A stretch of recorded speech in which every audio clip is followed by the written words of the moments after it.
Friends, namaste and welcome to our Sunday edition of Gyan Ganga Words of Wisdom, which we beam on our Virat Hindustan Sangam social media channels of YouTube, Facebook, Instagram, and Twitter Periscope. As you all know, today is the 105th episode of our regular series, which we started in April 2020 during the pandemic, and we are continuing it.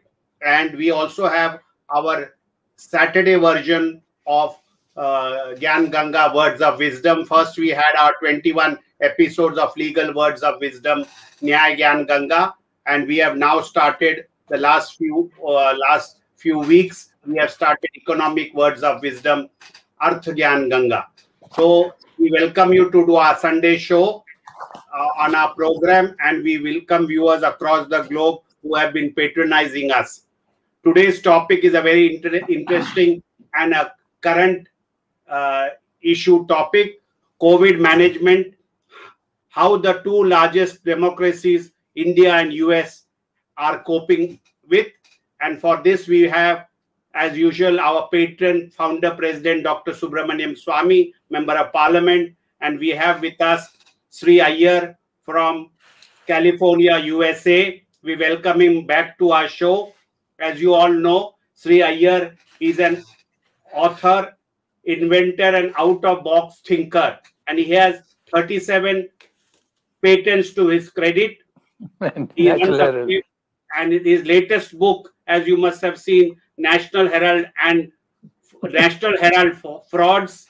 And he has written past many books on various other frauds, NDTV frauds, Rise and Fall of AAP, Who Painted My Money White, Who Painted My Lust Red, and C Company. Some of the books, which is all connected with fraud. He's an expert in frauds.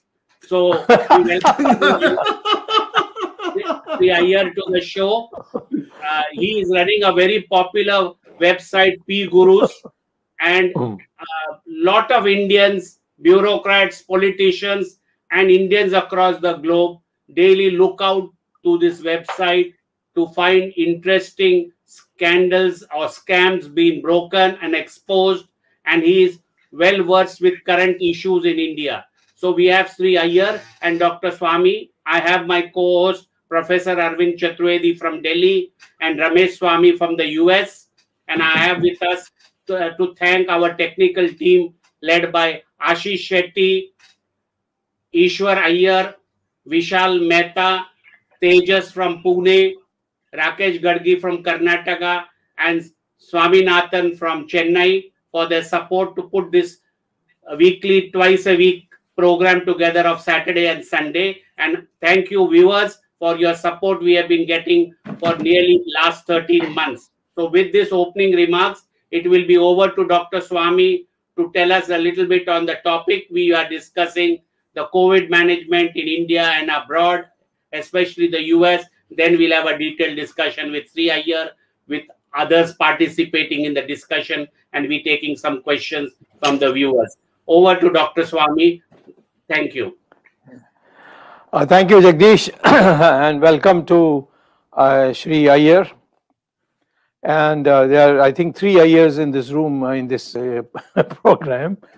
Sree Iyer, myself, who don't use the Iyer name, and Ramesh. He's also an Iyer, no? He's not an Iyengar, although no, he's a 100% pure, unadulterated Tanjavur Tambram.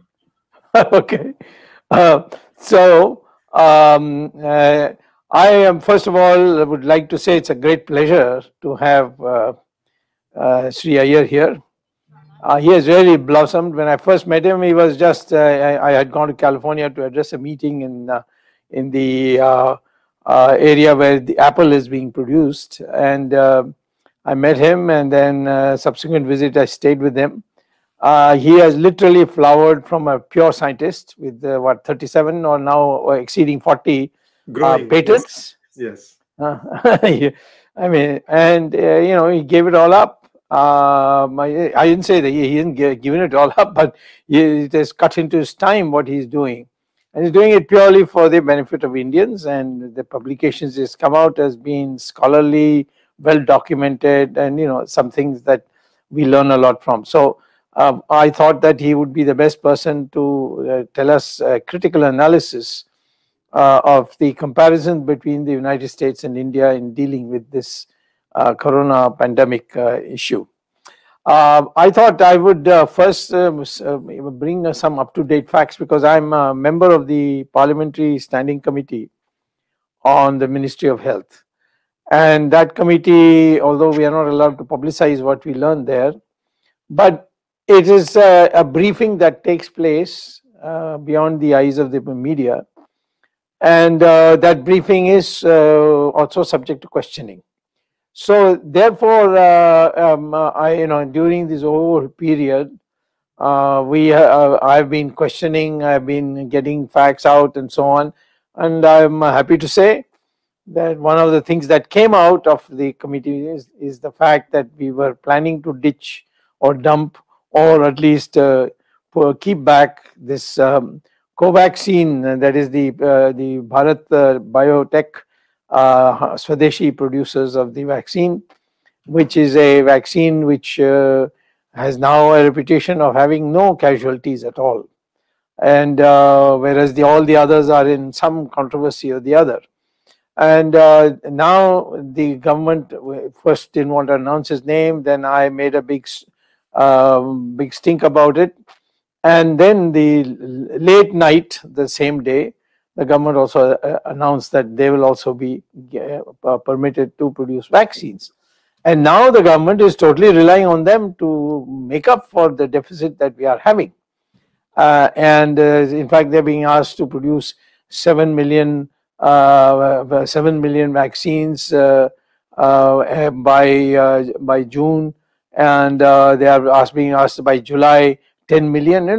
These numbers are there, and the companies working valiantly. So in the background, we have the Oxford AZ, AstraZeneca, which has gone into a lot of difficulty with many countries. One country has outright banned it, and that is Denmark. And there are about at least 25 countries in Europe and in the North American countries which have put it on hold or pause and things like that. But we are continuing with it, and of course there is an argument that you have a risk of having COVID and dire consequences of that, or you have a risk of taking this Covishield, which is Oxford AZ, and suffering some consequences from that. So you have to balance the probabilities in life. You have to balance. So it's an argument. I have not, So therefore, in India, we are continuing to give it and saying that this, there is a risk, but that risk is better than smaller than the risk that you would have if you were not to take any vaccine at all, or you were not in a position to get any other vaccine because of short supply.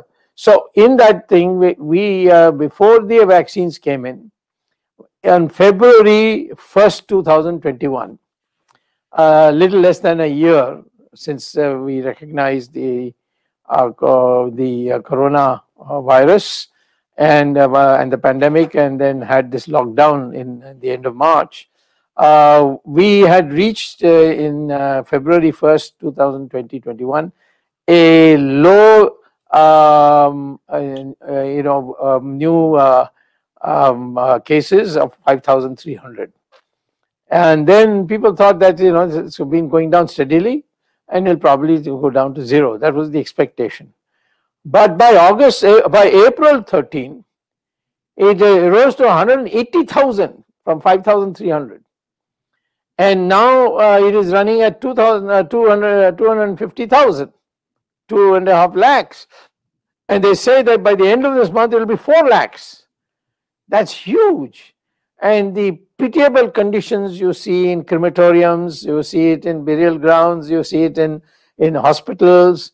It's very sad. And on top of that, we are now bringing in a lockdown. So the migrant laborers again who came back are now started to go back. It's a royal mess that we are in, and I hope the government comes up with a plan by which all this can be done. Now there has been poor planning, and there have been some very silly things we have done. We have exported more vaccines produced in India than we have used it in India. Why? Because the foreign minister says when we show empathy abroad, it improves our relations. I mean, this is a strange way of doing it. No other country is doing it. The United States is not doing it. Why we should be doing this? Why should we send a larger amount abroad than that we are giving than we are giving our own people? So this is one thing that shows there's some problem of mentality which needs to be cured, and I think we have to get to the bottom of this. Who made the decision? Why was it made? And what was the counter arguments, if any? The second thing is these election rallies. They are now creating this rapid rise. I mean, I don't understand why in this area, the age of online and so on, why we must have people brought by bus and trucks and so on to attend. The bigger the rally, the more important the rally is. And so that has caused a lot of things. Then these religious functions. I don't think we should have, in the very beginning, we should have told the Kumbh Mela people that you do. Some sadhus sit down and do it, and then we will get the prasad and we'll distribute it around the country. But there was no necessity for having so many people turn up for Kumbh Mela at this particular juncture. I'm sure the gods will understand. Gods only help those who help themselves. The God doesn't come and protect you if you do foolish things. So anyway, this is the other aspect. Then you have this cricket. What is the need for cricket in this IPL? IPL is not even an international tournament in the formal sense. It's not a 5-day match. It's a 20-over match, and for that the amount of I think now, of course, they have started reducing the audience levels, but the fact is that this is the kind of thing, to say almost you're taking granted that your corona is nothing, it's all going and gone. So the collateral damage has been extensive. We have been hearing till we are sick that the finance minister is saying green shoots, green shoots. Now, I mean, I don't know what green shoots look like, but I haven't seen any. And then it is V-shaped curve. Now, the only thing that people jokingly say that is V-shaped is the beard of Mr. Narendra Modi. It looks a V-shaped beard. So I don't understand. This is not the way economics is, to be treated. To talk in these terms of looking for shoots and that you are in a huge decline and then you're going to come up. So we are in this. Consequently, our economy has gone for a 6 or for a toss, and now we are in a situation where we are. The government suddenly says we need to target 300 million people who will get within a few months they must be vaccinated. I mean, 1 year and 3 months they will be vaccinated, and that means 75% we want of the adults to be vaccinated. But there is no such production schedule. There is no transportation. In fact, the bus transport people have contacted me saying that the government doesn't want to use us at all. They just want to use railways and aeroplanes. I mean, this is not a way. In fact, it's more important that we go by road transport, because then you can stop on the way and our district headquarters and so on. So this needs also to be resolved. So I'm bringing all this that even if we today we vaccinate 300 million people by in a year and 3 months hence, the fact is that the people who have taken it now, they'll all, because 8 to 12 months there, suppose you have to get a booster injection again. So where is the emergency planning that has gone wrong? And this emergency situation naturally will need, of course, I'm very confident India always overcomes, because I remember when I was teaching at Harvard in the mid 60s, People said India will have massive famine because that time the rains had fallen, had failed, and India was depending on PL 480 ships. And their New York Times headline was Indians living from ship to mouth.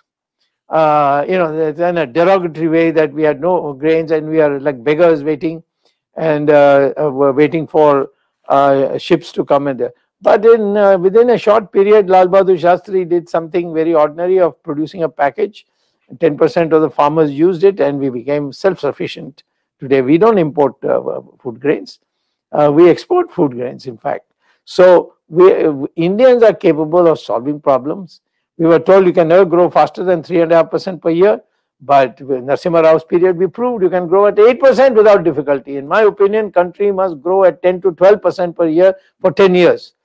Then only we will be a real global economic power, and will overtake China in the process. And if we develop our innovational skills, which Indians abroad are demonstrating without any government support, if we can do it in our country, and then of course with that help of the Indian, you get a huge boost, and we will become challengers to the Americans, because the American strength is innovation, nothing more.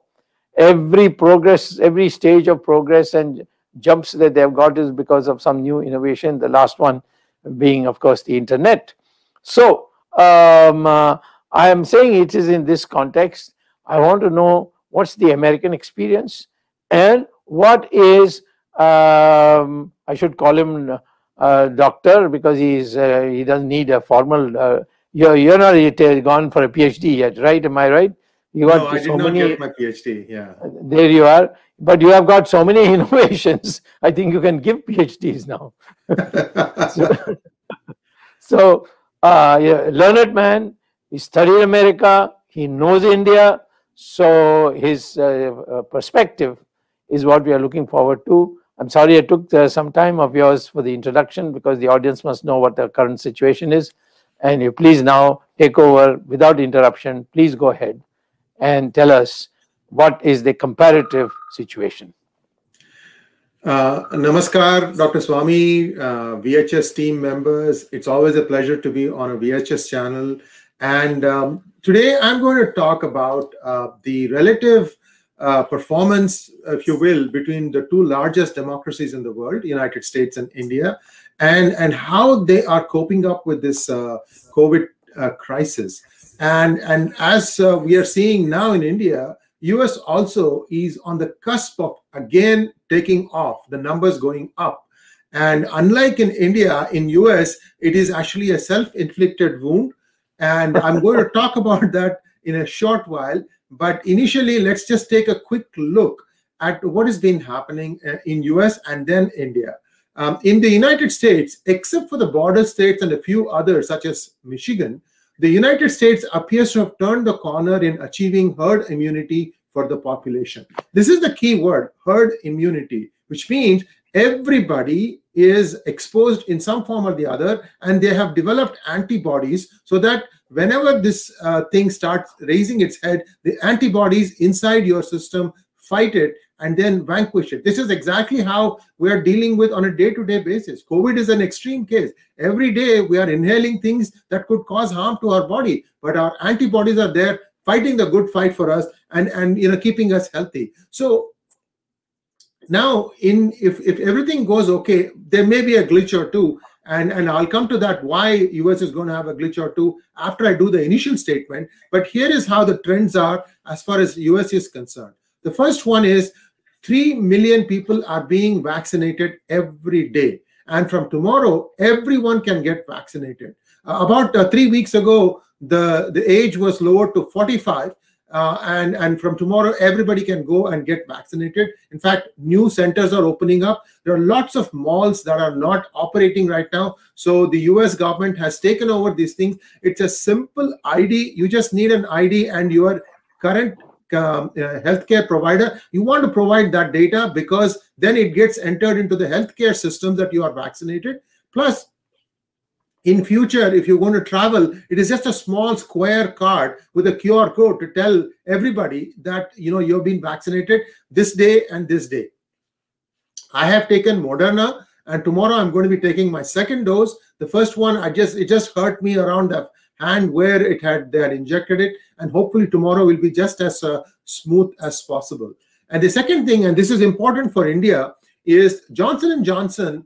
The case of vaccinations from Johnson & Johnson is in review because of the 7 million inoculated, only 6 had adverse effects and only 1 died. 1 is still critical, 4 are recovering fine. So all these 6 people were in the age group of 18 to 48. All were women. So there is a hint here in that if you can manage the vaccine such that until the root cause is determined, we don't vaccinate women between ages of 18 to 48 with J&J, everything is fine. Because a J&J like vaccine makes India's job that much easier. 1 shot, you're done.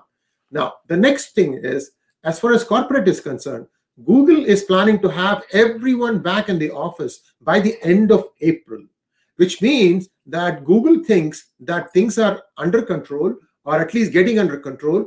And perhaps even if you are at work, you may have to wear masks unless there is areas where you are the only person in the room. Perhaps you don't have to do it then. So this is a step in the forward direction. Other big companies are still mulling over it, but Google has about 100,000 employees in various campuses. So that's a good step in the forward direction. Now, most universities in the United States are planning to resume full operation from fall semester, which starts usually at the 3rd or 4th week of August, or sometimes it can even go all the way up to the 1st week of September with the start date. And this semester, everybody expects it to be in full attendance. All the students who are applying have already been notified that you will be having everything, that they are assigning dorms. So there is a sense that now the worst is over. As far as my state, California, is concerned, California plans to start full operations from June 15, 2021, with masks being mandatory. You need to have the masks on for perhaps the foreseeable future until there is a way that every person has been vaccinated. And I think that has to be taken on a case-to-case basis. I personally am planning on traveling to LA next month to attend the wedding of a relative of mine. It's a very small wedding. It's going to be outside, about 50 to 60 people total, both sides included. So it's just family members only. And I think this is the kind of state that's going to continue for the next few months until everybody starts feeling comfortable that the worst is over. Now, this is the status in United States. However, in the last couple of weeks, some things have gone wrong, and I'll touch that after I do a comparison with what is happening in India. Now, what is the reason for the surge in COVID in India? Is it bad? Now, from what appears to be a gradual road to recovery, India is now experiencing some serious speed bumps in handling COVID. The number of cases per day is hitting over 200,000, with some states such as Maharashtra, Gujarat, Delhi, Punjab, and Karnataka are seeing a steep increase in the number of people who have caught it. Personally, I have lost a few near and dear, people who were healthy up until they faced COVID. This is in the second phase. This is where things are really hitting home. It is sad, but we must deal with it in the best possible manner, so we will all come out better and healthier. One possible reason, this is just a possible reason, for Maharashtra, which is where the steepness started, is the discovery of a new COVID strain called the double mutating virus. The news of such a variation, it's also called B1617, B as in boy, 1617, first appeared in February 2021 in the United Kingdom and was written up during the last week of March in BBC and other sites. So I think this is possible. It's possible that people who are visiting India and going back to UK were the first carriers of that back to UK. Now it is also found in some places in the United States. Stanford Medical Research Center already has it. So people are starting to look at this new double mutating virus. So what does it mean? Is it more dangerous? Can the vaccine stop this too? Well, the answer to the first question, no, it's not more dangerous. And to the second question about vaccine being able to stop, probably, but not definitely, because we still need to do more research to understand it. Vaccines take years to perfect. So nothing is perfect. So it has to be done more deliberately. You have to take all the data into consideration before coming up and declaring victory. And therefore, this is where things are today. And the good news about this new double mutation thing is, even though it is aggressive, it spreads aggressively, it is not worse than the previous one. It is not worse. You just have to take basic precautions and, as far as possible, try to understand what your body is telling you. And I'm going to deal with the symptoms in just a few minutes. Let me just summarize where things are. Now, it is possible that your COVID vaccine may have to be taken once every 6 months. And it is simply because of the fact that this virus seems to have an ability to find new forms and shapes to evolve. Therefore, even as this is happening on one side, vaccines are going to be continuously developed and trying to counter this stuff. However, some things have been found to be very useful. So first, I would like to talk about what are the things that we in India as well as in the US are going to do. I have a couple of observations in terms of what India is doing about people migrating back to their villages. I think that is a bad idea in this instance, because if they happen to be going from an area where the double mutating virus was found, this time for sure people back in the villages will also experience it. So in other words, you are spreading the problem. They should be actually staying back in the cities. I don't know when the government is going to wake up and smell the coffee on this part. This is very, very important. The double mutating virus is considered to be the biggest reason why you're seeing this uptick now. And by letting people to go back to their villages, I think they'll be carrying this thing back. It's not going to be like the previous time. This time it might be much worse. Now, having said all that, as a human being, what are the precautions we can take to help reduce this impact greatly? First off, wear a mask while stepping out. Weigh and double weigh if there is a need to go out. See if you can have the stuff that you need delivered and just have it in the front of your complex and go and pick it up. This is an easier way to do it, especially the youngsters, the children who think nothing is going to affect them. It's a lesson. Don't step out. You may not get affected, but you may carry it back with you into the house to your grandma, your loved ones, and they may suffer the consequences. It is important to think, Vasudhaiva Kutumbakam, meaning like the world is one small family. We don't know what we have inside of us, but we could be unwittingly hurting somebody else. So please, please, please heed this warning and stay home. As far as possible, stay and work from home. There are definitely many ways to keep yourself occupied, and that's what I would say. And in order to try and keep the migration happening, I think the government needs to put money in the hands of everyone. And see, sir, I'm going to differ with you on one small thing at this point, and we can debate this after the thing. I would like to see the government place an amount of, say, 10,000 rupees to everybody who's in, the lower income groups in Delhi and Mumbai. Use their Aadhaar card to make sure that it is entered that they've already been paid. Use the Aadhaar card as a measure to find out that, yes, you have been paid, the money is in your bank. You can use that to draw down and start buying, because now many stores are also accepting UPI or any one of the electronic payment, and have that get into place, because letting them to go back to their villages is only going to make this problem much, much worse. And this is something that should have been done. And I would also say that what amount, that 10,000 I said is just a simple number. The number should be calculated from the data that the government has from the previous years, average income and things like that. Add an extra 25%. We all tend to understate our income. So this is just. I'll interrupt you. I'll interrupt you 1 minute. Yeah. My colleagues here know that this is exactly what I proposed in the very beginning. Put money into their hands. Okay, so I don't know where you got the impression that I was against this. No, not the money part, the Aadhaar part. That's what I meant. Oh, the Aadhaar card. Well, yes. That's what you are opposed to it. That's all I meant, sir. I know that you mentioned that money should be put in people's hands.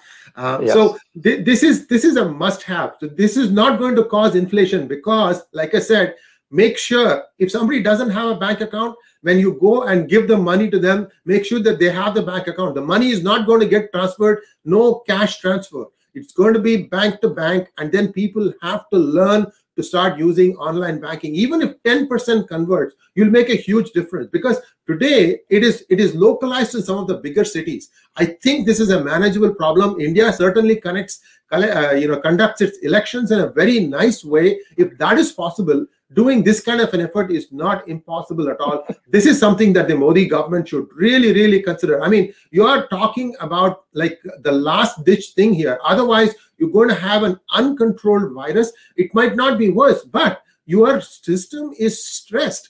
Everybody, when it's see, the most important thing here is I'm going to go to the next level, which is what happens when you take a vaccine. See, why do we have two separations, like 4 weeks apart or 6 weeks apart or even 8 weeks apart? What happens is the first time you take the shot, then for the shot itself inoculates your body against the pieces of COVID signature that is injected in your body. That is how the antibodies are produced inside your body. At the 14th day, you might experience some symptoms, and this could be somewhat extreme for some people. This is after the first shot. Okay, and you have to be careful too, because what happens on the 14th day is at that point, the vaccine's effort to fight the fight on your behalf wears away completely, and it is up to the antibodies inside your system to take up the fight and fight the coronavirus. So the same thing happens when you take the second shot also. At the 14th day is when you may have some adverse reactions. So be prepared for that, monitor yourself. But if you stay at home, if you don't deal with too many people around you, you should be doing fine. This is the most important takeaway from why these vaccines have this after effect after the 14th day. I hope that helps clarify a few things. Now, what happens, assuming that you take the vaccine, worst case, and you become COVID positive after that? What it means is that the antibodies in your body are not able to quite fight off the vaccine, fight off the COVID. So what happens is you need some external help. External help could be in form of Ayurvedic medication. If it in extreme cases, then you may have to go to ICU. You may have to be pumped in things like remdesivir or some other things like zinc, vitamin A and vitamin D. It depends on a case-to-case basis. And based on that, your recovery will be gradual. Usually it's like 3 or 4 days.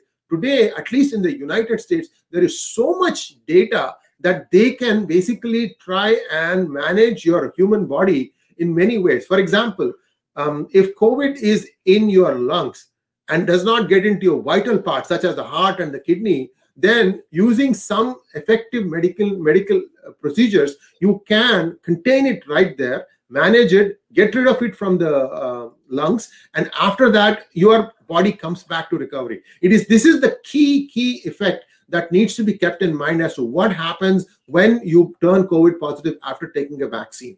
Now, the symptoms don't change a whole lot. It is just that you might be throwing up sometimes, you might have fever, and you might have dry cough. The dry cough is not the only sign, so there are a few things.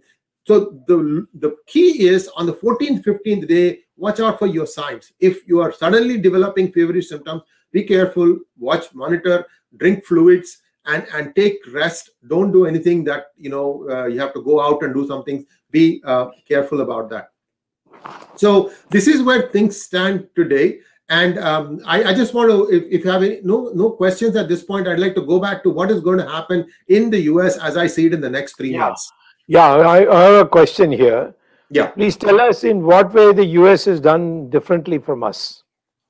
Sir, one thing that the United States did was that, there's a saying, charity begins at home. So United States said, first, let us use the vaccines for ourselves. Let's make sure that we understand what the vaccinations are doing. So they have been, first thing, even before that, under Trump, there was an aggressive process to try and get pharma companies to produce these vaccines. For example, Pfizer and a few other companies, I think Moderna too, were given $2 billion by the government and said, you go and produce this vaccine project. Think of it as a down payment for which you have to pay back to us in form of so many vaccines, so many million vaccines. But the point was that they didn't have to go and look at new finances to do the vaccine development. They got the money from the government. The government funded them right on the front. We trust you. Go ahead and do this. And slowly but steadily, they have got that per person vaccine coverage now to 3 million per day. And they expect that by, I think, mid-June or so, they'll be done vaccinating everybody, 100%. The population in the United States is 330 million. And with 3 million going every day, it's 100 days. And already we are in the 6th or 7th week of vaccinations being provided. It's very, very straightforward process. It's about an hour's time. You go in, you identify yourself. That is if you're going for the first time. Second time, you have the card, you wave in immediately. Then you get the shot. You have to wait for 15-20 minutes to see if there's any adverse reactions, because there's a waiting area, like a recovery area, where you wait and the doctors are around looking at you to make sure that you're not suffering some adverse reactions. After that, you're free to go home. So the whole process should not take more than an hour. Now, with the aggressive vaccination process that the US has undertaken, it is expected that by June, mid-June, will be all done. And already now, Pfizer is announcing that within 6 months, there will be one more vaccine shot. There may be, I think they're now beginning to say, will be one more vaccine shot. And again, remember that this is because of the fact that this vaccine is a new vaccine, plus this virus is mutating. And I think now the whole research community is veering around to saying that it has something like an experiment gone wrong. It has originated from Chinese. It's like you have to pry these words out of some of these doctors' mouths that this is what has happened, even though the person on the street could have easily told you that, look, there is something unusual about this. Viruses have a set time after which they start losing their effectiveness, and this mutation into new ways. Who knows how it is going? The most other interesting thing here is China itself, its own vaccine is struggling. Their effectiveness has been found to be between 15% to 55% maximum. And so many countries are not taking China's vaccine. In fact, there may be a day when China might say, oh, well, I think we need vaccines too from India. And here is where I think they'll come and capture it here. So here is where I think perhaps India could have rethought the strategy. See, India tried to use vaccine as a diplomatic instrument to counter China. Right. In a way, it was good, sir. The reason why I say in a way it is good is the effectiveness of the vaccine is only 6 months. And therefore, perhaps India thought, okay, if I don't do this thing, these things are going to go waste anyway. So let me try to get some goodwill. I mean, India said 100,000 here, 100,000 there, something like that. I don't know the total numbers. The government can be transparent, come out and say so many vaccines produced, so many went out to different countries on a vaccine diplomacy. There's nothing wrong in this. Yes, we learned our lessons. We are moving forward. However, the takeaway for India is, will they do these two most important things? One is J&J vaccine. If you are going to take AstraZeneca and take the chances with that, you should definitely consider taking J&J also. There is no harm in terms of trying to keep that data demographic out of the vaccine. Don't give it to those women. Although the women perhaps are the ones who need the single shot vaccine, they are controlling 4 different balls in the air all the time. So, but be that as it may, until this determination is there. In fact, Florida and Donald Trump have pushed back very hard on the J&J data and saying that how can you make this decision? If 1 in 1 million is getting affected, how can that be a reason for a pause? So anyway, so I think that determination will come in the next few days. India should consider doing that and do rapid vaccination as quickly as possible.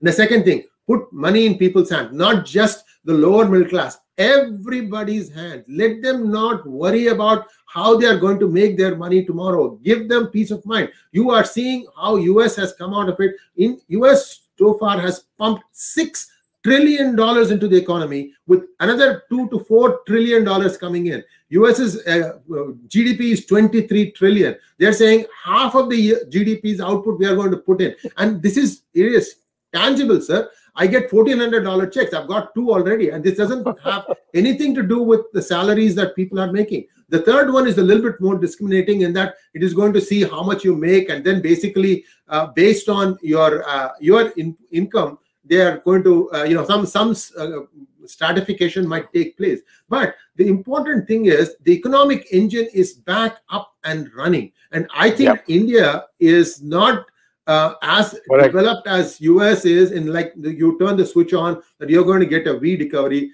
You can think of any alphabet. I think V is not the one that comes to my mind. And to do that, I don't understand why out of the 198 countries in the world, India is the one country that has not printed currency. Unless they're doing it and not telling us.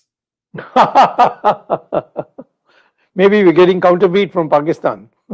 Well, so see, but then there are some good things that the Modi government has done. Jan Dhan Yojana is a good one to try and get people to open bank accounts so that the money can direct benefit transfers can happen. So use the same vehicle and try to put money in people's hands, and as far as possible, let the companies such as e-commerce companies to deliver food and other important items at your doorstep. This is more important than you can imagine, because the spreading thing, you can't control it, and it is better to try and have a hub and spoke kind of arrangement where the delivery person is the one who has to take extra precaution. But as far as the food is concerned, it comes to your doorstep. You just open the door, get it in, groceries, whatever it is. This thing needs to be there. This is a new normal for the next 5-10 years. I think maybe in my lifetime, we're all going to have some sort of a precaution. We will have to wear masks when we are going out, and we have to be more careful about environment. And one important takeaway is it has now been found that being vegetarian, eating vegetarian food helps fight COVID. And this is, again, it's not a pan-world research. It is, I mean, again, India is the best place to give data for you. Most other countries, we are part-time vegetarians. I mean, not me, I'm a full vegetarian, but I'm just saying that not everybody eats a meat-free diet every day. So this is another important takeaway. If you can stay vegetarian, it has more benefits than you can imagine. Start your own vegetable patch garden. It might not give you every day of the week food, but that satisfaction that comes. You got time on your hands. I mean, you can follow a meeting and water your plant. So I'm just giving some simple ideas, sir. This is where I see things. And there's one problem that US has now started facing, which is essentially it was the poll promise that the Democrats had done. They said that we are going to allow all children who have been separated from their parents to be reunited. These are migrant children. Now, the problem with that was instead of regulating access, the floodgates got opened for a few days. And in February, 110,000 people just walked in. They just walked in through the country's borders, and they were housed in tents. And it's become a mess. In March, it was a much bigger number. In April, it is continuing. Only now the administration is waking up to the fact that people who are coming in may not be COVID negative. They were not being tested. So they are beginning to have their own centers. And worse, because the place to store them got overwhelming at the border, they started busing them to, guess what? Entire country. And they are being housed in the cities where there is the maximum amount of population. So these things, I think it's going to really come back to bite the Biden government. And now everybody is waking up, and again they are building walls, because what was also happening was you give any rule, people are going to game it. What people were doing is, instead of the whole family trying to migrate to US, they were trying to help their children jump the fence.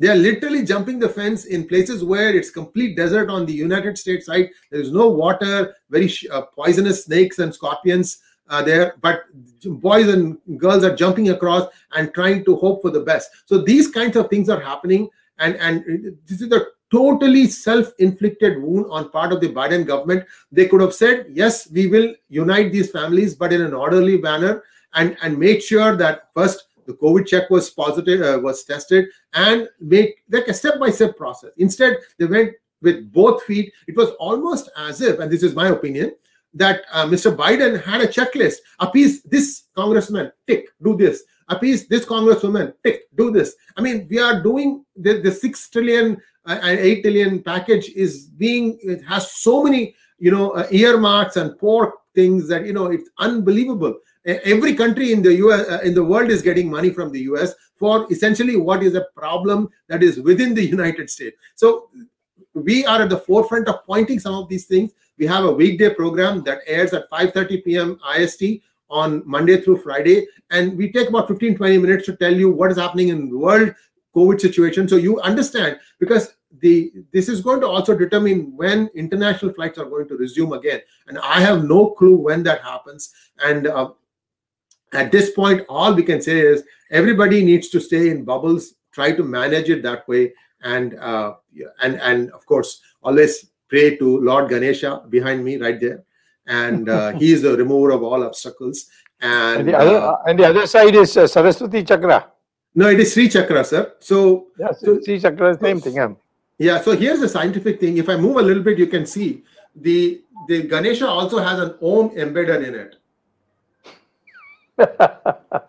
So, for those of you who may not know this, Om is the sound of the sun's energy that reaches the earth. Yes, except that the energy has to be brought down to audible range. So you have to take out if you take out the bass, then you can hear it. That's the sound of Om. And our rishis, I mean, if you have heard Dr. Swamy's lectures, you know what this is. Our rishis heard it and they said that is why the sound Om started coming. Now you take the really the correct way of saying Om from the Nabhi, from within your stomach. When you come out and say Om, if you put that sound through what is called as the tonoscope. Tonoscope is something that analyzes the frequencies.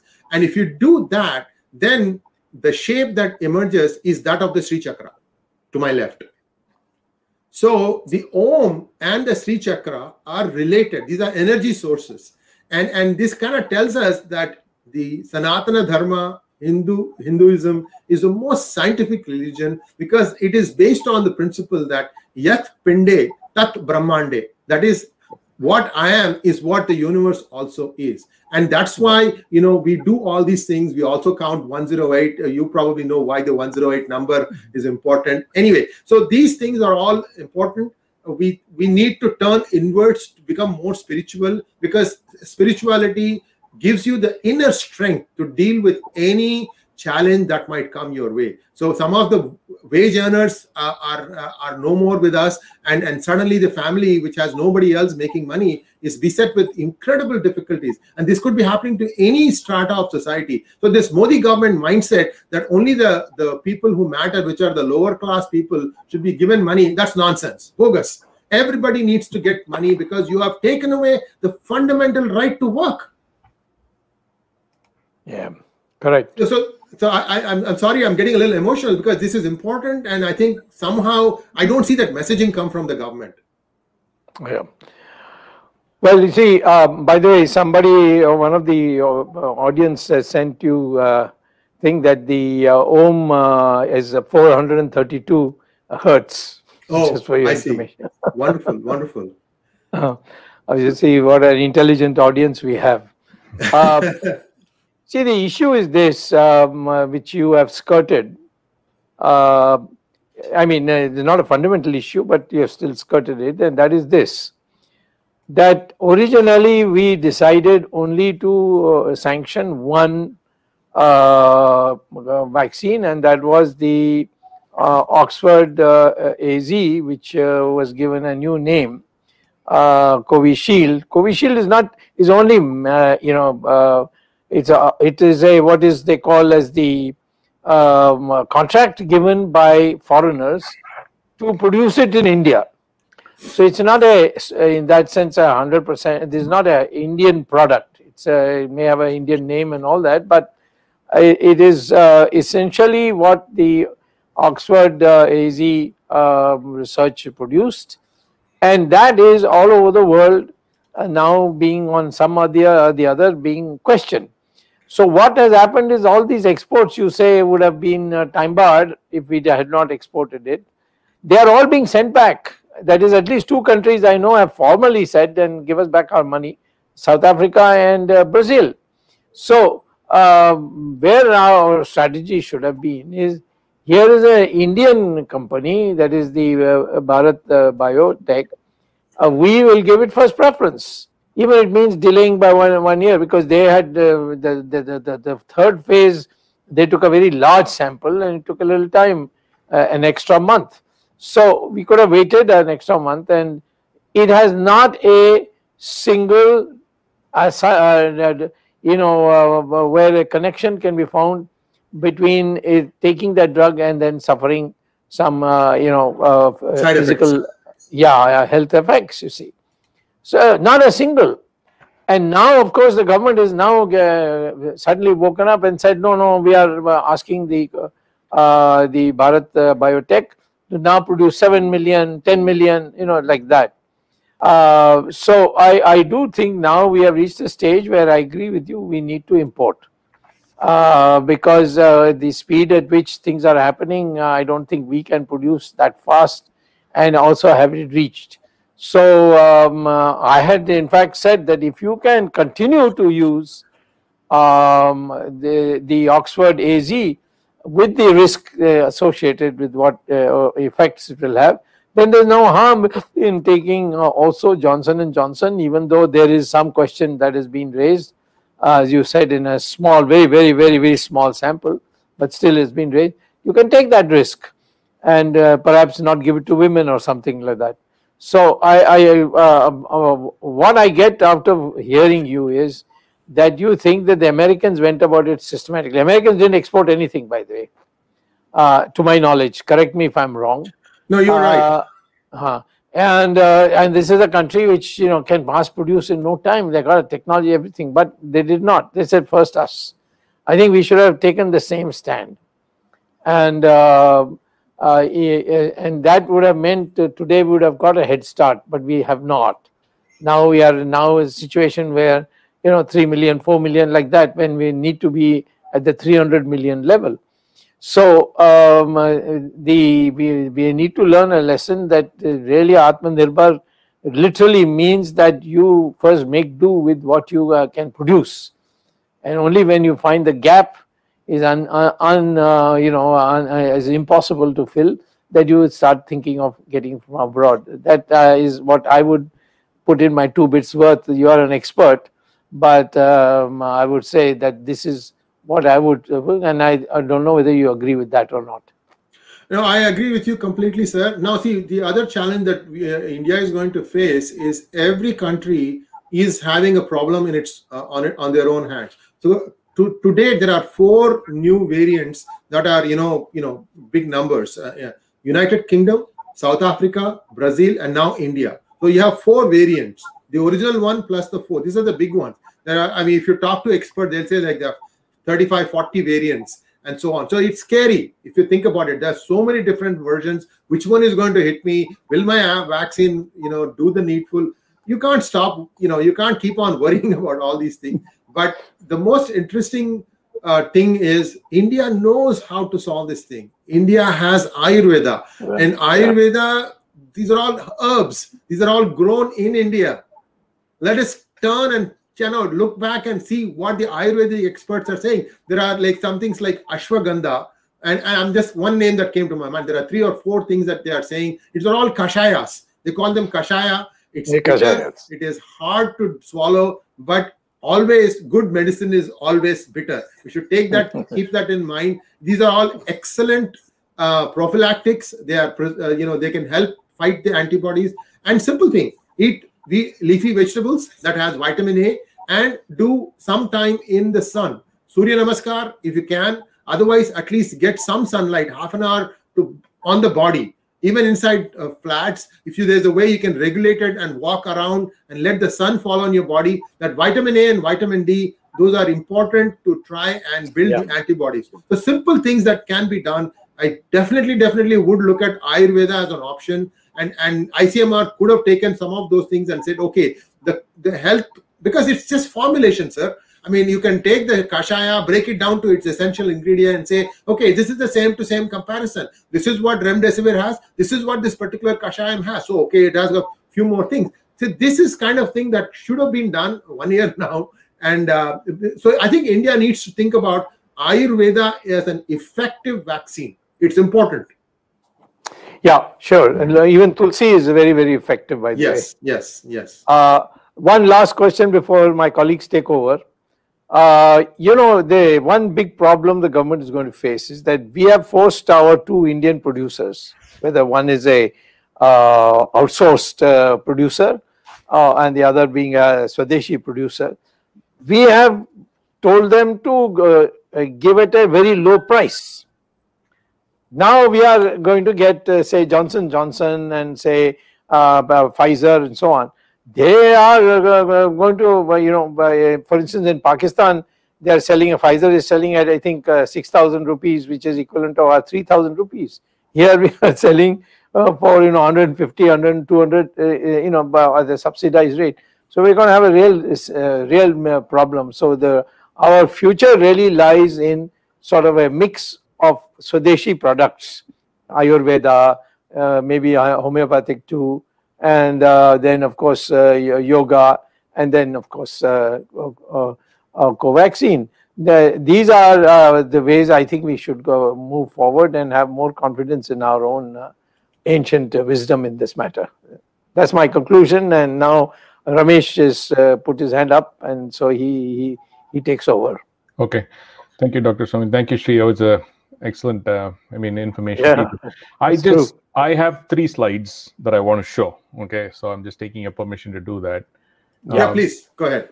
Okay, so I just want to quickly compare the vaccination levels of US and India. Generally, I just want to quickly give you. So the US, we have, if you look at the 85 plus, 80 plus, 65 plus population, 80% are inoculated already. So we are roughly seeing about 50% of the population who have been in the age above 18 have been already vaccinated. So we are at a good, that's just at least 1 dose. And even if you look at full dose, it's about 65% of the most vulnerable part, if you look at the vulnerable population. India is just 8%. I don't have the breakup because India doesn't give breakup age-wise and all those things, unfortunately. So India has just reached about 8% of the vaccination. The fascinating part is India has exported close to 67 million doses, out of which 40% was charity. Correct. I mean, I'm at a loss as to why.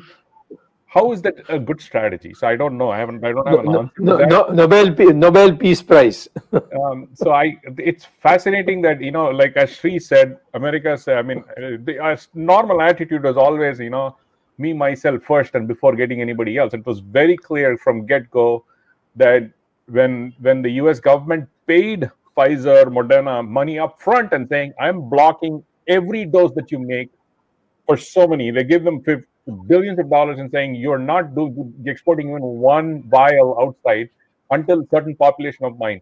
So why is it so difficult for India to not follow a strategy, inoculate people locally, and then move on? Sree, coming to the Ayurvedic thing, we actually a week ago we discussed exactly that. Dr. Ajay Sankhe, you know him. They've created an Ayurvedic, medicine or / more of a preventive thing called Ayur Core 3. I think So Jagdish is showing that. So when we did that part, and this is the one. Yeah. So we did that too. So I think, as you said, there is a lot of local knowledge as well. So I'm moving on to the next one. Sorry to say this is New Jersey State.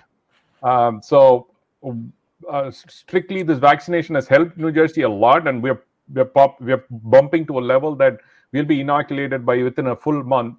If you look at Asian, it says 9%, a little bit small. I'll try to expand it a little, see if I can just show you. So it says the Asian population 9%. The population of Asians in New Jersey is 10%. So we are like 99% Asians are already vaccinated in the state of New Jersey. So essentially, a lot of the northeastern states, which were really punished, have taken up the queue and are rapidly ramping up getting people vaccinated. Of course, there are anti-vaxxers, the jumping, saying that I don't want vaccine. The same case going on in India. I think it's a very bad PR. It's management in India that they're not doing a good job of telling people, saying that, hey, any vaccination, irrespective of whatever it is, you can just even get a paracetamol, you can just crocin or dolo, you can still fall sick. I mean, there is obviously, these are medications. So there will be a small population, very, very small population that might get adverse effect, but that's not the case. So you should have to get vaccinated. They're pushing for polio vaccine. Why can't they make this vaccine mandated and saying that, okay, you won't get ration if you don't get vaccinated? Simple as that. That's it. Everybody is going to get that done. You know, like you touch their thing, or like what we'll follow the Tamil Nadu formula. If you get vaccinated, we'll give you 500 rupees. People will come and get vaccinated. I mean, what else can you do? I mean, you have to, the healthcare, the crisis that you're going to face by not getting vaccinated is much higher compared to what, I mean, they just don't understand the risk associated with it. So that's another one. This is, I'm sorry, Dr. Swamy, it's a little bit small. This is another fascinating thing that I saw today. Yes. Let me expand it a little bit. So the health ministry suddenly decided to withdraw health insurance for workers fighting COVID. Yeah, that's right. I mean, I'm just saying, what are you doing? I mean, seriously, these guys are putting their life on line, and you're saying, okay, no more. You can put their life on the line at your own risk. I mean, some of these decisions are fascinating, and just say, you know, only a typical Babu in India can come up with some kind of numbers like that, the kind of decisions like these. Yeah, because for all said and done, the health budget has been actually slashed in real terms. And they claimed it had gone 137% in the budget speech of the finance minister, and later on it turned that for 3-4 other ministries' budget has been merged with the health and then passed off as health budget. Yeah. Each ministry has which is the card that they give us, Dr. Swamy, when we get vaccinated. I've obviously hidden some data, but this is what we get when we get. This is US. US, yeah. So I mean, people are mocking that we are paper driven and all, but it's okay. But at least, you know, we are getting pushed to do this, and so it's the kind of things like as Sree said. You know, the only job India has to do is now get people vaccinated. I mean, push, pull, whatever you do, I don't care what the strategy is. You have to get them vaccinated. Give them a carrot or a stick. Just use any means to make sure that the people get vaccinated. Just give them incentives, not incentives, push. The biggest drawback, Dr. Swamy, raw material for making this vaccine. On one side, we made a stupid mistake of exporting 67 million doses, and now we are saying, oh, we cannot manufacture any because we don't have the raw material. And guess who is the largest supplier? China. And you're caught in the loop, and now you're going begging America to say, oh, give me raw material. Why would, I mean, seriously, America says, until we are done, we're not going to give it. Yeah. Very simple. Right. Pathetic. I just want to put these facts on saying in terms of how the strategy, India needs to cope in the immediate future. And again, the vaccine shortages are so abnormal compared to the north and south of India. North is a severe shortage. South, especially in Chennai, I've asked about everybody. They don't see any shortages. The biggest challenge in the north is this misinformation, stupid campaign that this vaccine is causing deaths and all this nonsense. So when they open up a vial, instead of administering all the 10 doses, they throw away after the 5 or 6 doses. So doses are wasted like crazy. And because once they don't have the cooling thing, they only keep the bottle for so long, and if 3 or 4 bottles are not being used, they're being thrown away. I mean, this whole thing has to be taken on a war footing. Instead, we're just running around doing campaigns, which is just amazing to me. And you say you shut down Kumbh Mela, you want to shut down this and I mean, what is the strategy of after 9 o'clock, don't go out, COVID will spread? You mean COVID is nocturnal? I don't get this. Anyway, I mean, it's just convoluted as more of a distraction. Even there needs to be a very clear strategy spying India saying that, okay, we will get vaccinated by this time. And that is exactly what Sree told from a US perspective. They said by middle of May or end June, 100% of the population will be vaccinated, period. You're taking it or not is your choice, but we will hit that herd immunity number of 60%. Yep. Arvind, you have your comments before I want to have some observations. Thank you. I have many questions. Shri, आपसे एक सवाल मैं हिंदी में पूछना चाहता हूँ. जरूर. आपने जिक्र किया कि यूएस ने $6 ट्रिलियन पंप किए इस कोविड से संघर्ष करने के लिए. क्या बताइए, हमारे अनुभव से हमने देखा है कि भारत में पीएम केयर्स फंड इस्तेमाल किया गया था और मेरे अनुमान के अनुसार 15,000 करोड़ रुपए उसमें इकट्ठा हुआ, ज्यादा भी हो सकता है. क्या राष्ट्रपति डोनाल्ड ट्रंप ने या उसके बाद नए राष्ट्रपति ने कोई ऐसा फंड क्रिएट किया कि 6 ट्रिलियन फंड उन्होंने कहां से दिए? क्या जनता ने उसमें भागीदारी की? और फंड किया तो फंड कहां गया? ये सवाल भारत में तो हम पूछ सकते हैं, क्योंकि हमें पता है भारत में फंड इकट्ठा हुआ है, पहली बात। दूसरी बात ये कि रमेश स्वामी ने जिक्र किया यूएस पॉलिसी का कि जो रॉ मटेरियल है उसको वो नहीं दे रहे। आधार पूनावाला जो सीरम इंस्टीट्यूट के फाउंडर हैं, उन्होंने लेटर लिखा है जो बाइडेन को कि ये रॉ मटेरियल हमें रिलीज कर दिया जाए, और भारत सरकार ये अपील नहीं कर रही। वो भारत सरकार से अपील नहीं कर रहे, भारत सरकार अमेरिका से अपील नहीं कर रही, लेकिन डायरेक्ट वो अमेरिका से अपील कर रहे हैं, राष्ट्रपति को ट्वीट कर रहे हैं पोटस के नाम से कि वो मटेरियल। तो ये जो प्रश्न है रॉ मटेरियल के बारे में या फंडिंग के बारे में, मैं एक सवाल पूछना चाहता था जो आपने पहले ही जिक्र कर दिया आयुर्वेद का। जो चौथा सवाल मेरा था वो आखिरी है कि भारत में और अमेरिका में जो प्रोफाइल है, डेमोग्राफिक प्रोफाइल, कम से कम एज डिस्ट्रीब्यूशन या जेंडर डिस्ट्रीब्यूशन जो पेशेंट्स का है वो अलग अलग है। जो रिसर्च पेपर मैंने अभी तक पढ़े हैं, जो पब्लिश्ड रिसर्च पेपर हैं, और ज्यादातर सितंबर से दिसंबर तक का डेटा उसमें है, वो कहता है कि भारत में जो सबसे ज्यादा प्रभावित आयु वर्ग है वो है 70 वर्ष से 80 वर्ष का, और दूसरे नंबर पे आता है 30 वर्ष से 40 वर्ष का। जबकि अमेरिका में, नॉर्थ अमेरिका में खासतौर से जो रिसर्च पेपर थे वो बताते हैं कि सबसे ज्यादा प्रभावित वर्ग है वो 40 से 50 साल के लोग। अब जो दूसरा वेव आया है उसमें 65%, दिल्ली के आंकड़े बताते हैं क्योंकि रोज दिल्ली के मुख्यमंत्री टीवी पे बोल रहे हैं कि 65% लोग 40 साल से कम उम्र के हैं। तो यानी कि there is a difference in the attack on a particular age group by two different wave. First wave was different, second wave is affecting younger people. Is it true in US also? नहीं, तो पहले मैं आपका पहला प्रश्न का उत्तर देता हूं। मैं यहाँ पर कोई राष्ट्रपति ने अपने खुद के नाम पर फंड नहीं बनाए हैं। जो भी पैसा जो होता है तो वो ट्रेजरी और फेडरल रिजर्व इन दोनों के बीच में आपस में होता है। तो एक बार निर्णय लिया जाता है कि इतना पैसा हम लोगों के हाथ में पहुंचा देंगे तो वो ऑटोमेटिक हमारे अकाउंट के जरिए आ जाता है, क्योंकि आपको करीब करीब मेरे ख्याल में करीब 90% लोग इनकम टैक्स के फॉर्म्स फाइल करते हैं, और वो भी इलेक्ट्रॉनिकली। तो सरकार को पता है कि हमारा बैंक अकाउंट नंबर कौन सा है, तो उनको सिर्फ ये काम करना पड़ता है कि वो ट्रांसफर ऑटोमेटिकली बैंक अकाउंट में आ जाता है।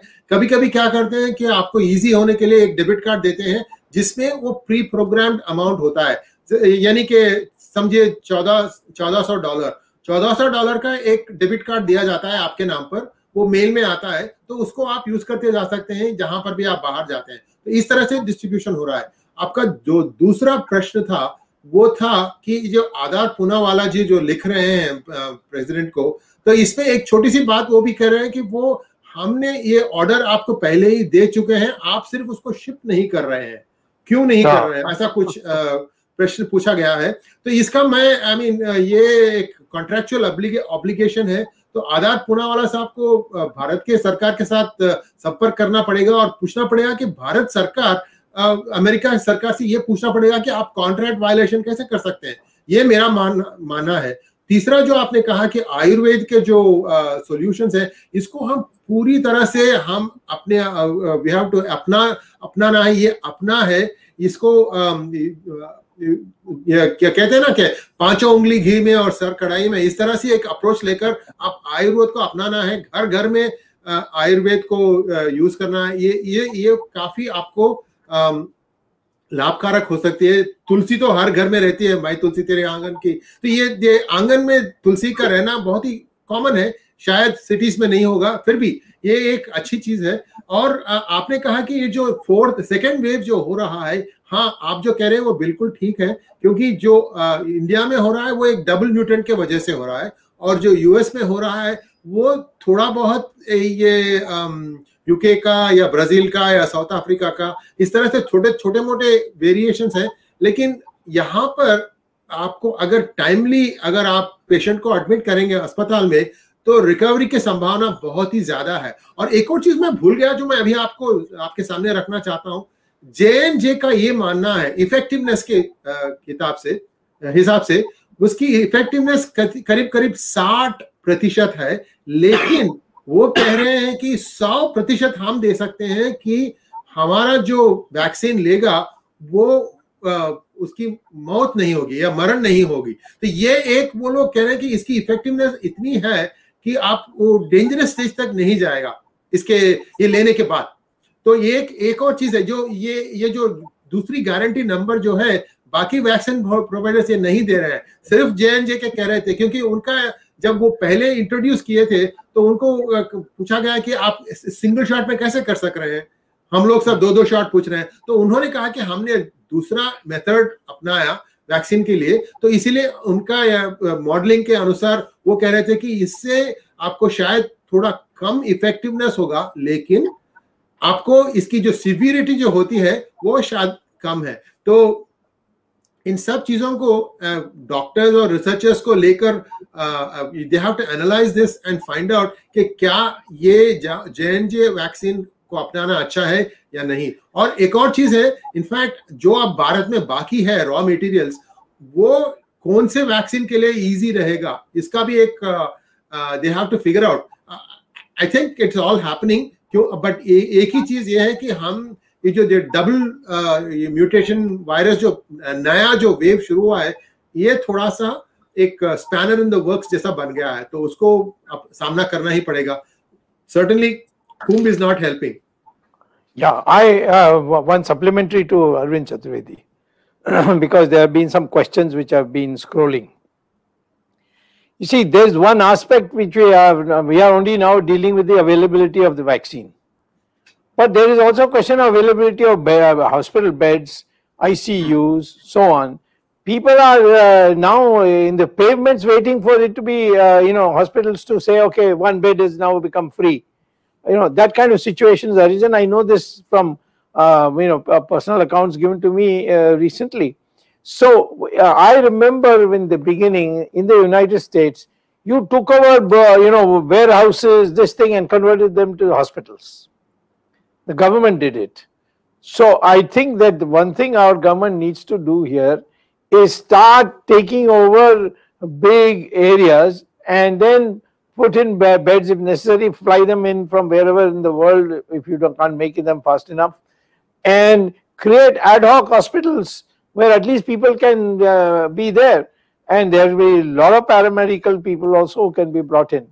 Otherwise, how do you, there's a shortage of everything in terms of infrastructure. It's not only a question of lack of medicine, but this other aspect has not been given the kind of attention it should be given. I couldn't agree with you more, sir. And this is unfortunate because you are having some sectors of the industry overproduce and some sectors are deliberately, unemployed. I mean, not meaning like they're not allowed to work. And so this kind of disparity also comes into play. I think India has a mindset. We are a crisis-driven society. We do rise to the occasion whenever a crisis hits us. And I hope that what you said now about creating more beds, easy to use. I mean, there is, I think, 1/3 of the multi-floored flats in Mumbai and Bengaluru, they're all unoccupied. These are all politicians' money. Even in Delhi. Yes. So, Ram ka naam lekar, we have to use those things, purpose them to proper way. I think it is possible.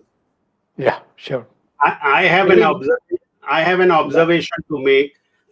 While we are all, definitely there is shortage of beds, there is shortage of the medicine, which is very life-saving medicines.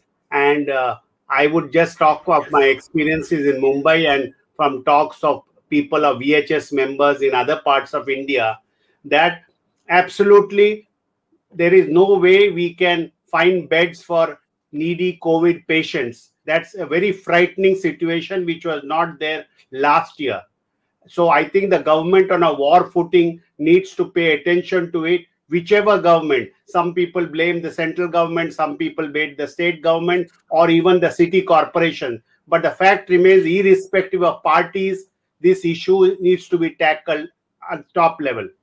Coming back to the vaccination, except last 1 week of shortage that was there, I feel the vaccination drive in India has gone on excellently well.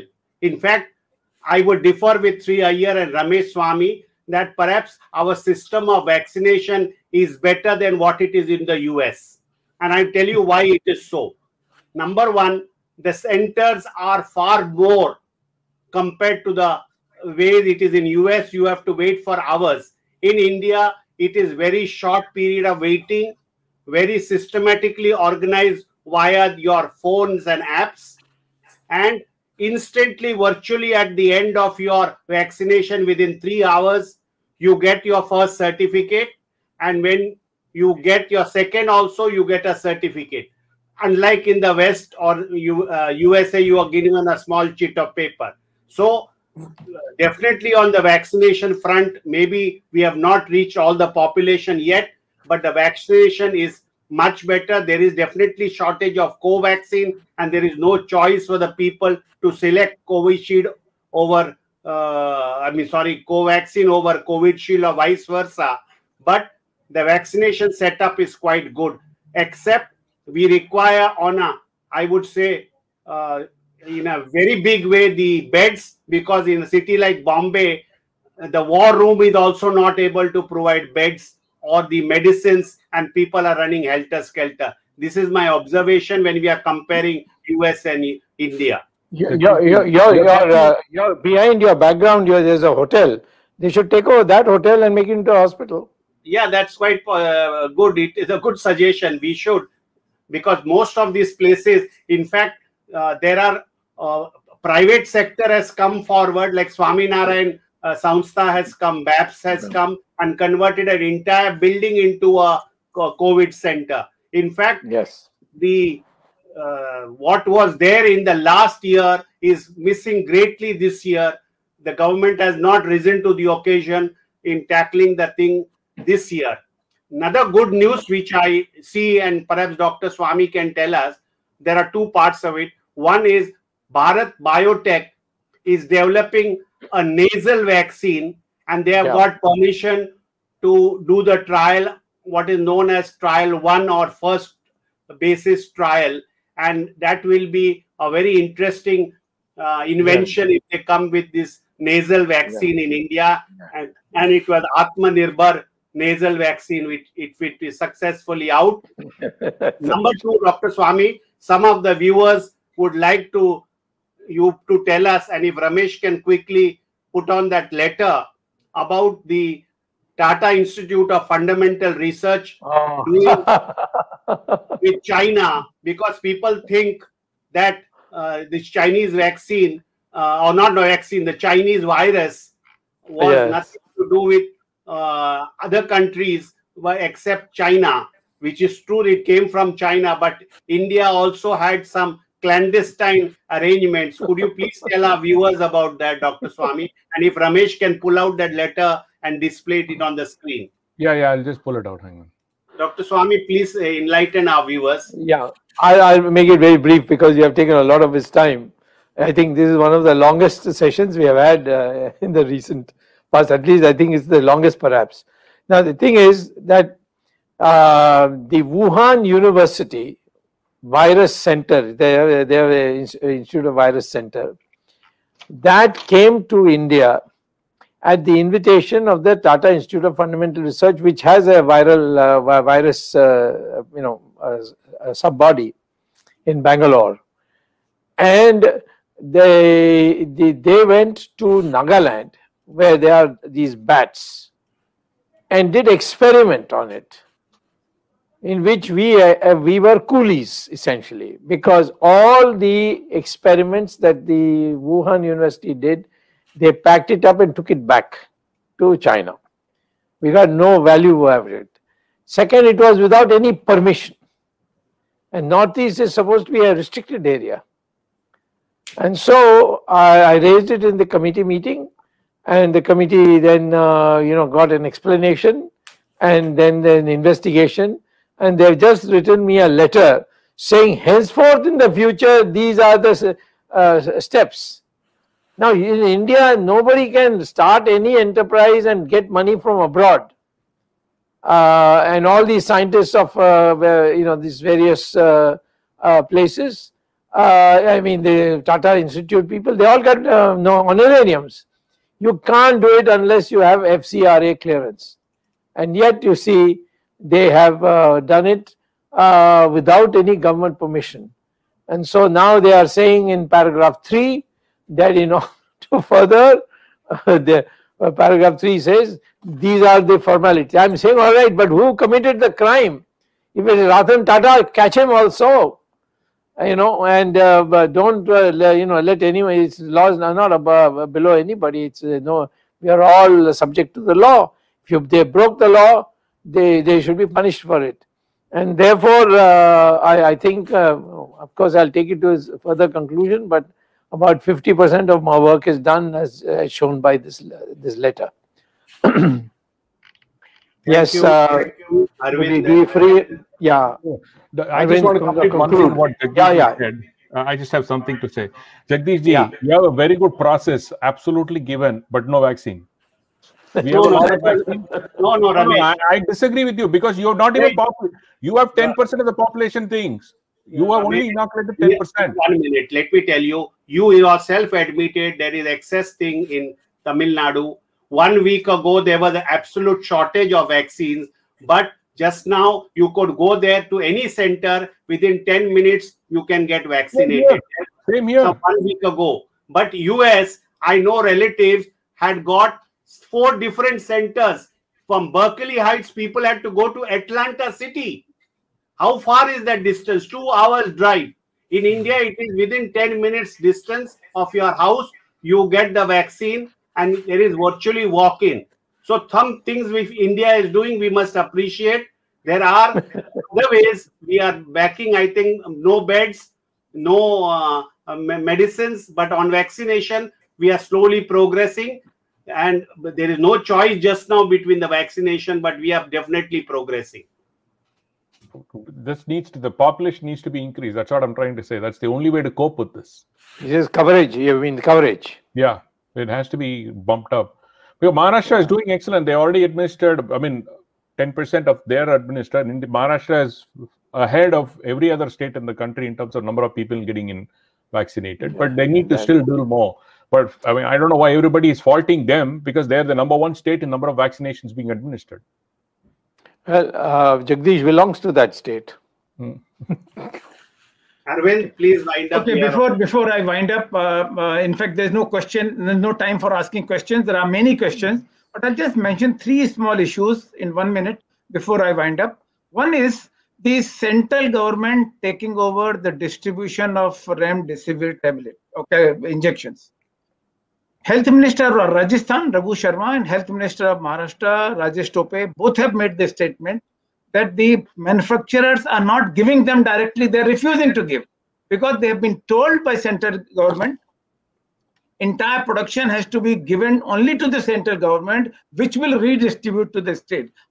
This is very, very discouraging because Maharashtra is suffering one of the highest proportion of the patients, and therefore, even though Rajasthan is not very high, but still the state governments, which are non-BJP governments, are making this complaint. Number 1. Number 2, I mentioned about USA putting restrictions. You know, when hydroxychloroquine was manufactured by India, and President Donald Trump had insisted to supply this, and they said we will have bad relations about it. They almost threatened Modi for giving the hydroxychloroquine. And why can't India do the same thing now if SII is not getting the raw material?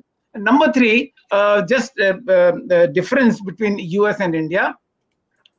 For vaccination, we have been talking about vaccination. India has put the restriction currently of 45+, whereas there is a demand by several states that everybody, whosoever is willing to get vaccinated, should be allowed. We don't have vaccines, or we don't have vaccine facility, so we are not permitting this. Is in US this is open to all age groups, or is it also restricted to only elderly people? No, they opened it up pretty much to everybody. From tomorrow, everybody. That's Sree just said. From tomorrow, it's everybody. Actually, they were giving 18 and over. 18 and over with any precondition. You could have just got a vaccine. My daughter was 22. She got it. Both of us got it. So They are going in a different strategy depending on the size, but I think we'll be completed by the middle May and June. I think India should just have some target saying, let's say we'll achieve 30% by some date. I mean, Dr. Swamy got it, and he made sure that I think people should go out there and make impression on the Indian people, get vaccinated. See, people who are not educated, having doubts is fine, but educated people not getting vaccinated is stupidity. They're just morons, literally. Okay. Questions like this and observations related to Covaxin will be many, and we already almost touching 90 minutes of the time. Maybe this is one of the longest programs in recent times. Thank you, Mr. Sree Iyer, for giving such a good information, such valuable information to the Indian viewers of this program, and the what is happening in US. Good practices. In fact, generally we talk about in medical terms GMP. GMP is good manufacturing practices.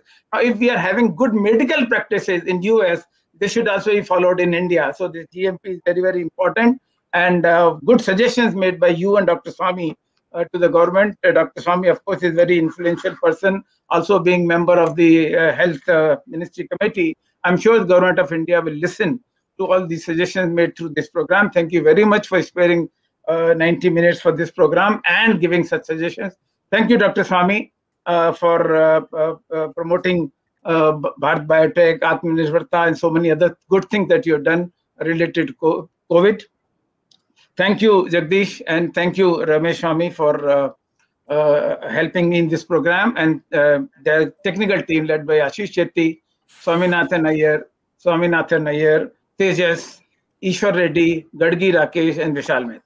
We'll be meeting again on Saturday in next issue of Earth Gyan Ganga, the 8th episode of Earth Gyan Ganga, and 107th episode of Words of Wisdom next Sunday. Thank you very much. Till then, Namaskar, Jai Hind.